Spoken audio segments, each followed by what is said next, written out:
Hey, my name's Lucas. I'm here with Lexus of Jacksonville to show you how to use the Panoramic View Monitor on your new Lexus vehicle.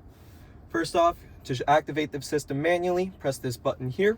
That brings up a 360 view that slowly goes all the way around the vehicle to show you any low objects, curbs, anything around the vehicle that you might not be able to easily see out the windows. Once it does a full 360, it'll give you a top-down view as well. This is especially good for tight parking spaces, garages, anything like that you might not be able to have a good view of what's around you, or where there might be an object where you don't expect it. There are some on-screen controls I do also want to show while we're here.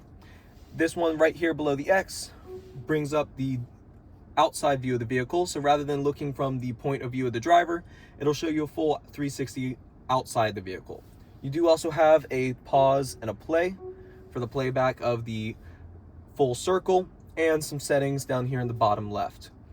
In here you can turn on and off the cornering view, which shows you a bit more around the corner, the view under the vehicle, which shows you any objects you've driven over, the 3D display, which shows you that 3D model of the car.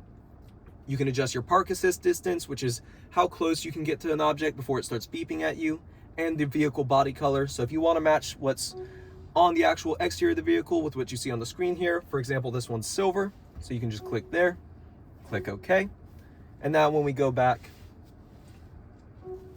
it shows the vehicle as silver. A couple other things I want to show you. It does come up automatically whenever you put the vehicle into reverse.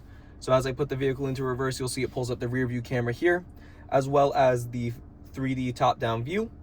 You do also have some options over here on the left. This allows you to change whether it's a narrow or a wide view, as well as what lines you see behind the vehicle. Now, if I put the vehicle into drive and push the camera view button again, you will see a front-facing view. This allows you to pull out of any spots if you're backed in, or maybe you're pulled into your garage and want to make sure there's no surrounding objects.